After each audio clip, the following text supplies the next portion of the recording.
Señores, nos reencontramos de nuevo, Franklin. Buenas tardes. Buenas tardes. Después de casi 2 horas y un poquito más del discurso del señor presidente, rindiendo cuentas. Efectivamente, vamos a escuchar de inmediato las opiniones que tenemos de diferentes sectores. Convocado para este panel en el Francisco Álvarez Valdés, ahí lo están mirando. Francisco Álvarez es miembro de Participación Ciudadana, reconocido abogado en este país. Y Anilda Vázquez, que es presidenta en funciones del Partido Revolucionario Moderno, PRM. Y por supuesto, Jaime Ariztía Escudero, economista. A los tres vamos a comenzar de inmediato con una pregunta básica. ¿Qué les ha parecido el discurso del presidente de la República desde la perspectiva de cada uno? Usted como abogado, usted como presidente del PRM y usted como economista. Comenzamos, Pancho. Gracias, pues la verdad es que había mucha expectativa con este discurso del presidente Danilo Medina.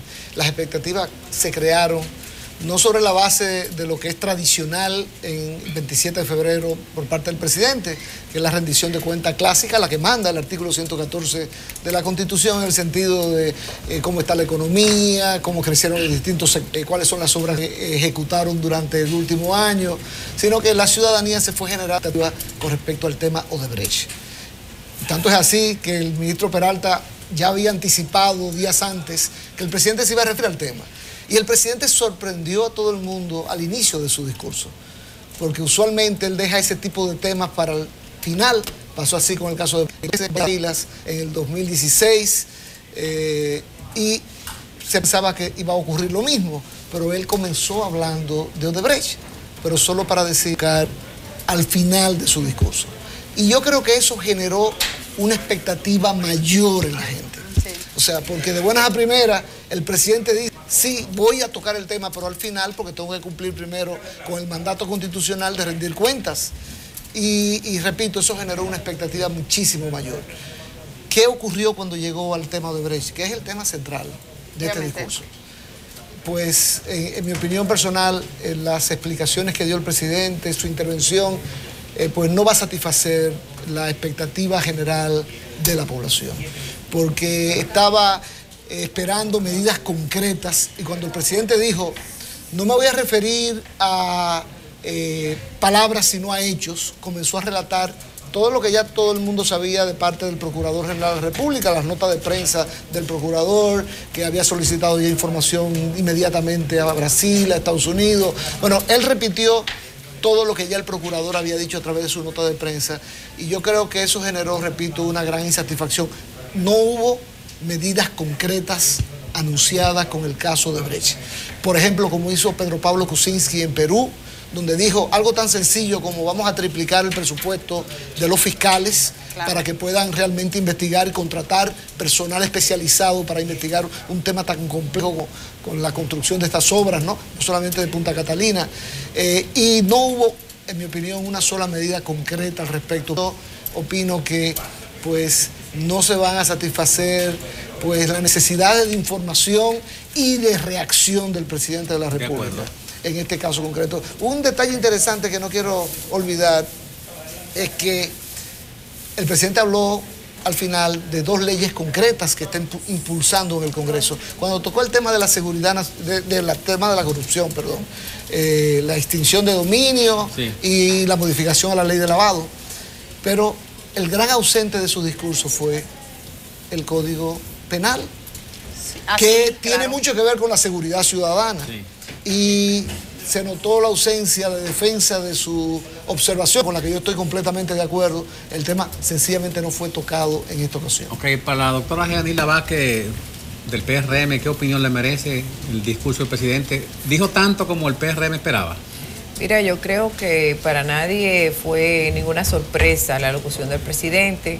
El presidente es bastante predecible en cuanto a la forma como se maneja. Presentar de nuevo el país de las maravillas con todos los indicadores económicos, el tema del empleo, cómo lo ha manejado, las habitaciones hoteleras y todo lo que él plantea como la panacea de país que él dice que somos y que nosotros no lo estamos viendo en la realidad y el pueblo dominicano no lo percibe así. y no lo percibe porque las últimas encuestas han reflejado lo que la gente cree de lo que está pasando en la economía. Creo que también que no satisfizo, como muy bien se plantea ya aquí, el tema de las expectativas sobre la impunidad, porque el presidente se plantea abanderado de la impunidad o contra la impunidad. Sin embargo, en los casos del CEA y en los casos de CORDE, que ya son casos comprobados, que hay comisiones que ya rindieron su informe, no hay sometidos. O sea, ¿a dónde está el régimen de consecuencias que debe perseguir un Estado? Entonces, esas son cosas que nosotros, no solamente es Odebrecht.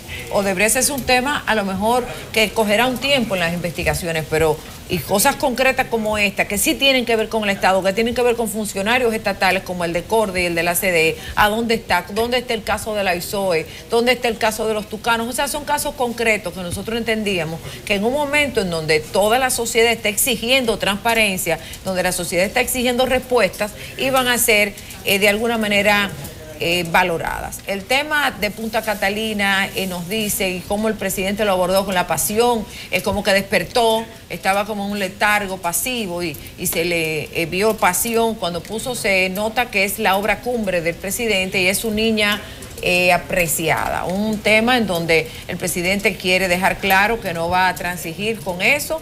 Me imagino que le habrá dicho, son metamensaje, le habrá dicho al procurador: con esto no te metas, averigua tu Odebrecht por donde quiera, menos en esto, porque esto es un interés del gobierno y nosotros aquí no vamos a permitir que se toque ni con el pétalo de una rosa. Así lo interpreté yo, independientemente de que dijo, bueno, si hay que investigarla, también se investigará y que se llegue hasta las últimas consecuencias, como que se determine.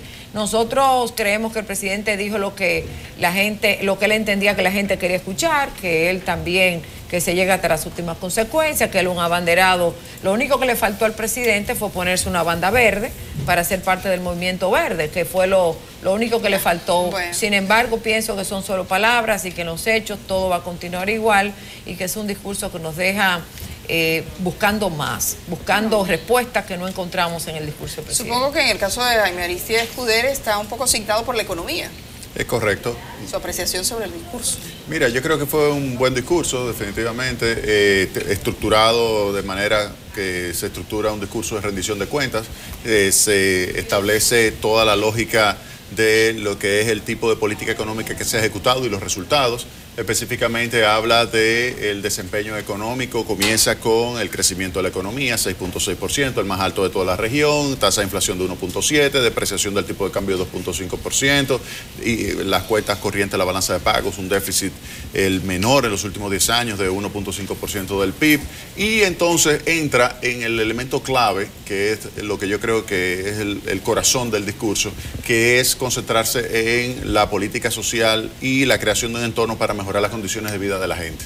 Ahí él lanza de que en los últimos 10 años se ha reducido la incidencia de pobreza, en los últimos 4 años se ha reducido en 12 puntos porcentuales. En los últimos 4 años, 2012-2016, la incidencia de pobreza se ha reducido. ¿Por qué? Y ahí entonces comienza a explicar la política económica más la política social, como la creación de empleo unido a la política de gasto público concentrada en educación y salud, pues ha ayudado a mejorar las condiciones de vida de la población. Y en ese contexto, él habla de lo que está haciendo y lo que va a hacer para continuar mejorando la calidad de los servicios de educación y de salud, y de esa manera entonces mejorar el capital humano, que es el elemento fundamental para que las personas puedan elevar su calidad de vida y de esa forma subir el estado de desarrollo de la República Dominicana. Pancho, si el Consejo de Ministerio Público establece en algunos de sus articulados que está dentro de la ley el nombramiento de fiscales independientes que lo nombre el mismo Poder Ejecutivo, ¿tú crees que de aquí a mayo, como si fuera un regalo, una concesión especial, tendremos que esperar que de Brasil nos den la información de los nombres, o esos fiscales adicionales, anexos, pudiesen trabajar en eso, lo que la Procuraduría hace otra cosa? Bueno, hay que comenzar señalando que el discurso no pues dio una respuesta a esas 312.000 firmas que se depositaron, que lo que perseguía precisamente era pues la designación de fiscales independientes. Sí. Algunas personas, obviamente en la cercanía del gobierno, comenzaron, y profesionales y colegas, amigos míos, comenzaron a señalar que eso es algo que no está previsto en el ordenamiento legal de la República Dominicana. Sin embargo, el artículo 373 del Código Penal prevé la posibilidad de que el Procurador General, después la ley lo modificó para que sea el Consejo Superior del Ministerio Público, designe hasta 2 fiscales adjuntos del sector privado para que acompañen las investigaciones en cualquier caso concreto. A eso era que se refería precisamente el Movimiento Verde cuando se hablaba de designación de fiscales independientes, para darle credibilidad al proceso. ¿Y por qué necesita credibilidad? Porque el presidente hizo un llamado a que confiaran en el Procurador General de la República. Pero aquí tenemos que ver, no es Jean Alain Rodríguez al que estamos ahora juzgando, son todos los antecedentes que tenemos en República Dominicana, comenzando por el caso de Félix Bautista, donde, por cierto, Francisco Domínguez Brito sí pretendió llevar el caso, pero al final sabemos que desistió de ejercer el recurso contra la decisión. En el penúltimo escalón. En el penúltimo escalón, ¿no? Entonces, esa gran desconfianza que existe es lo que se pretendía suplir. No era que lo iba a hacer solo ese fiscal adjunto que se designara del sector privado, iba a seguir trabajando con el equipo de la Procuraduría General de la República. Pero, repito, lo que se pretendía era, pues, generar confianza en los resultados de la población. El presidente Medina señaló y elogió el acuerdo. Por cierto, generó presión porque esa decisión judicial viene este miércoles, la decisión de validación o no del acuerdo con Odebrecht. El presidente lo mencionó de manera específica y señaló que vamos a recibir la información de quiénes son los sobornados un mes antes. Ahora la pregunta es, lo único que nos estamos ahorrando es un mes. Es por eso que vamos a sacrificar y vamos a hacer concesiones, en este caso a Odebrecht en particular. Yo creo que ese tema la población puede esperar porque va a llegar, según el acuerdo que se firmó con Odebrecht, o va a llegar el 1 de junio, de acuerdo con lo que han señalado las autoridades brasileñas. Bueno, quisiéramos aprovechar un momentito con ustedes para que pasemos unos segundos hasta el PRM. Está en este momento hablando el presidente Andrés Bautista sobre la posición oficial como partido frente al discurso del presidente Danilo Medina. Criminalidad, desempleo y alto costo de la vida. Sin posturas contundentes frente a los escandalosos espectáculos de corrupción de los tucanos, los tres brazos, Odebrecht, Corde, SEA, entre otros, que expresan un estado de impunidad generalizada en la República Dominicana. Odebrecht, más de 92 millones de sobornos y una sobrevaluación estimada en lo que tiene que ver en Punta Catalina por más de 600 millones de dólares, mientras ignora lo que ha pasado en otras naciones como Perú. Tucanos, más de 5 millones en sobornos, más de 30 millones en sobrevaluaciones y solo preso el coronel. Corde, un barrio entero vendido y hasta ahora ninguna sanción. SEA, 2 muertos por la mafia del SEA, que aparece en todo el país. OISOE quedó en el olvido. Hospital Darío Contreras quedó en el olvido sin sanción. Sello final de la impunidad, acuerdo con Odebrecht. El acuerdo en cuestión carece de la base legal debido a que no cumple con las condiciones estipuladas en el Código Procesal Penal. En lugar de que el endeudamiento sea una oportunidad para la expansión de la economía, como afirmó hoy el presidente Medina, su exceso se ha convertido en una amenaza para la estabilidad económica del país, a tal punto que el 23% de los ingresos tributarios, es decir, 140.000 millones de pesos, se van en pagar intereses de la deuda. Esto es para el año en curso, 2017. El gobierno PLDista se endeuda a un ritmo de 203 millones de dólares al mes, con lo que pone en riesgo la estabilidad macroeconómica del país, como ha indicado el Fondo Monetario Internacional.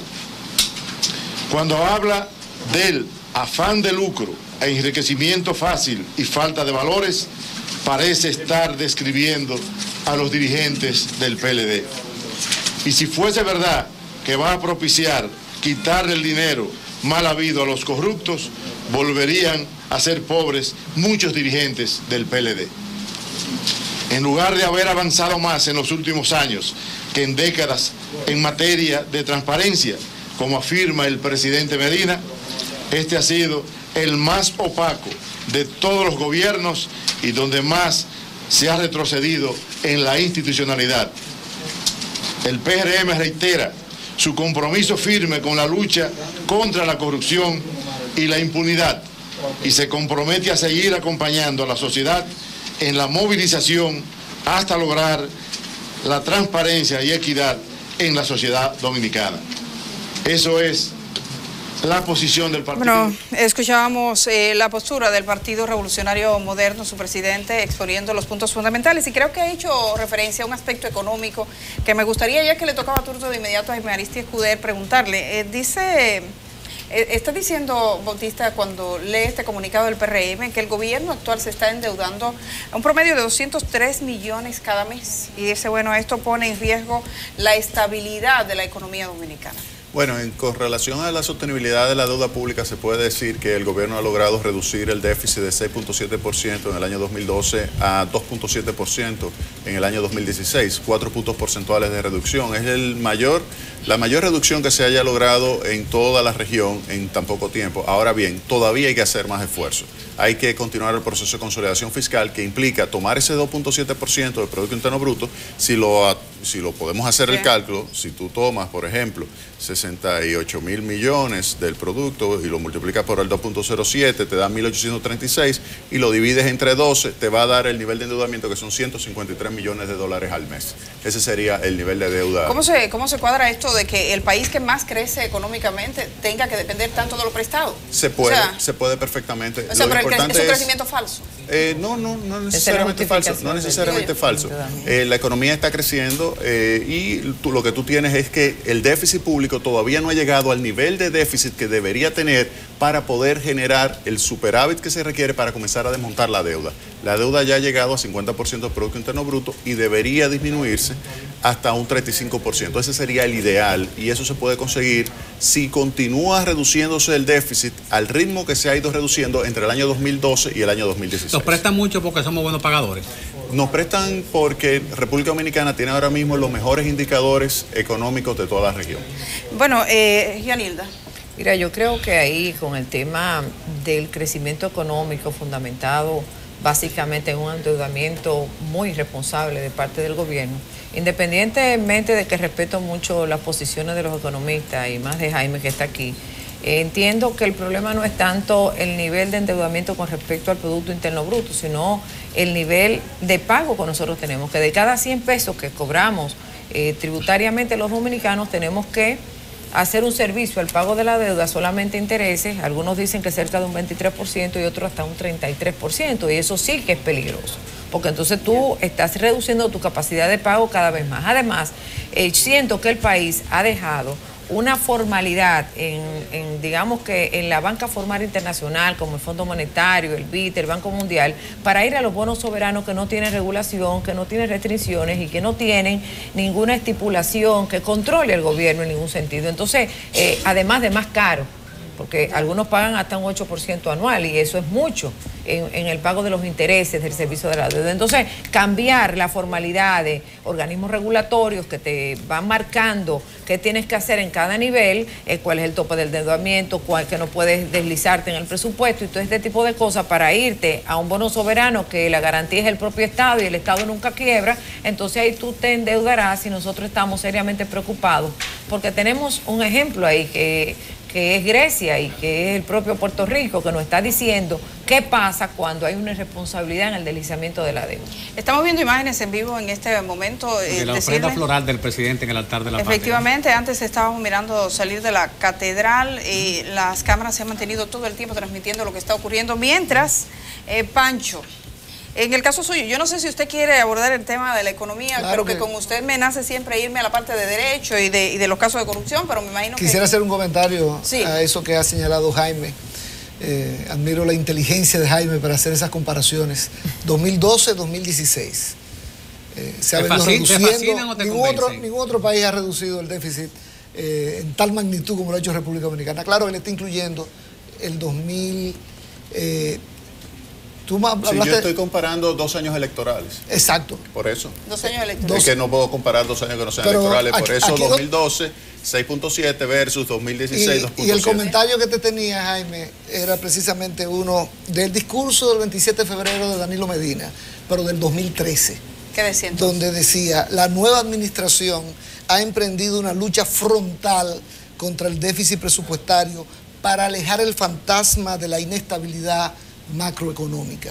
Y la realidad es que Jaime está tranquilo porque es economista, pero la mayoría de los dominicanos, incluyendo muchos empresarios que converso con ellos, están muy intranquilos por el tema del endeudamiento. Y bueno, y esos déficits, que creo que este es el 10º año consecutivo con déficit presupuestario, que obliga obviamente al endeudamiento externo. Sí, pero reconoce que se redujo en los 4 puntos, o sea, y que son comparados 2 años electorales para eso mismo, para tomar en consideración el ciclo político. Es la primera vez, esto hay que señalarlo, la primera vez que en un año electoral se reduce el déficit público, porque bajó en el año 2015 de 3.2% a 2.7% en el año 2016. Es la primera vez que se rompe el ciclo político, que su influencia sobre el nivel de la finanza. Sí, pero recordando la cronología del tiempo, cuando el presidente Medina hizo uso de la palabra, en ese febrero tenía 6 meses en el gobierno y había recibido a Leonel Fernández y se habló de un déficit de 70 y pico de mil millones de pesos. Posiblemente a eso se refería el presidente. Ahora tengo 85.000. 85.000. Sí, pero tú tienes que, pero la economía es muchísimo más grande. Entonces, en términos del Producto Interno Bruto, es menor que lo que se tenía. Pasa lo mismo con el déficit fiscal del Banco Central. Sí, pero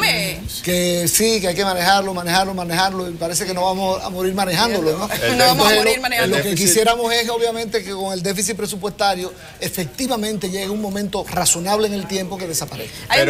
Pero se reconoce, o sea, lo que yo quiero que me reconozcan los dos, ¿se ha logrado reducir, sí o no? Bueno, es que eso es muy relativo. Cuando tú empiezas a incluir en la economía sectores como minería, el sector financiero, pero que son los que hacen que el Producto Interno Bruto aumente, que no son cosas concretas del aparato productivo. Cuando tú tienes un aparato productivo desvertebrado que está fundamentado en exportaciones, en concesiones, en importaciones, que tú no sabes de dónde es que se está sustentando, cuando tú lo que tienes son cosas como en el aire, como burbujas, que se pueden explotar en cualquier momento, son números que se hacen. Y los economistas son expertos en eso, en hacer ver una cosa, pero eso pasó en España y pasó en Grecia. ¿Y por qué los economistas decían que todo estaba bien? Y seguían endeudando. Hasta que llega un punto en donde colapsa, porque una cosa es lo que yo digo y otra cosa es lo que Bueno, Jaime, por eso yo no hablo de cosas... Jaime, yo me concentro en economía, que es lo único que yo sé.